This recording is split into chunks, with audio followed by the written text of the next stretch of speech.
I'm Kevin Coleman with the Sign-Up Post, and I am again with Damianne Fischer here at the Pump House, and you are the other half of this show. Yes. I believe we've spoken a year or 2 years ago. Yes, it's nice to see you again, Kevin. Is this your third appearance at the Pump House?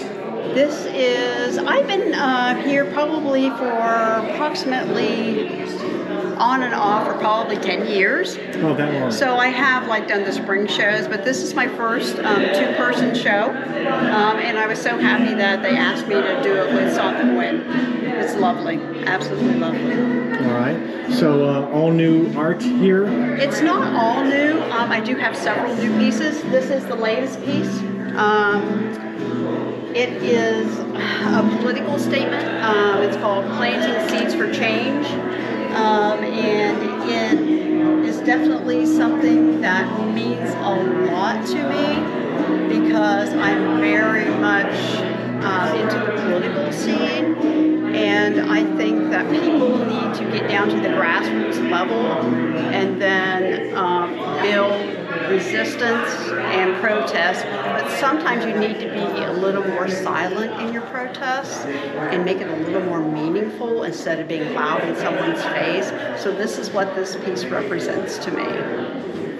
Okay, so what is the quietness about this piece? The quietness is this gentle little lady that is out planting her seeds. She has a vintage cedar as her bottom, and then her lovely little apron that I made, and is actually the seed bag from the planter. And she's planted some seeds for change, for resistance, to keep freedom going. But she's not in someone's face about it. All right. And I forgot to ask you to introduce yourself. I'm Damianne Fischer. And you are from Delaware, I'm Ohio? from Delaware, Ohio. So you've, do you like the Pump House here in Chillicothe? I absolutely love the Pump House. They have a great art community. The Guild is fabulous. The board of directors at the Pump House are absolutely fabulous, always welcoming and always asking me to come and do exhibits with them. So you skip over all of Columbus, you come on down here? I do skip a lot of Columbus and come down here. I have done a lot of exhibits over the past year. I've been out in Granville, I've been in Columbus, I've done a show out in Newark this year. So I've been a little busy, and then everything came together here. These are most of my sculptures that I have at this point in time. It's hard to maintain a lot of large sculptures in one little small house, so this is basically all the sculptures that I have. I also do upcycling of textiles, so this is where the clothing comes in. This is my husband's old shirt that I turned into a woman's top, a vintage tablecloth. Denim I've been saving forever, and I've taught myself to do pattern making and make clothing. And I like the whole fact of sustainability and upcycling, and that's also the same thing that I do with the majority of my sculptures. Everything is upcycled. I found it or I thrifted it.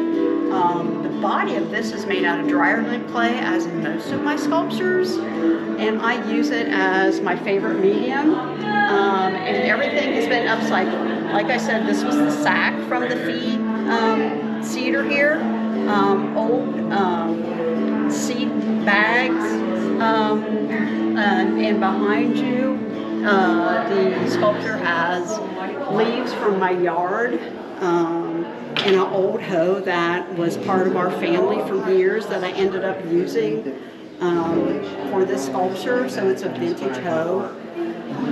So I want to send a message, but I also want to make sure that we are taking care of the earth and that we are reusing materials. See, that's why I try to use everything that I see. About 5 foot high, round face.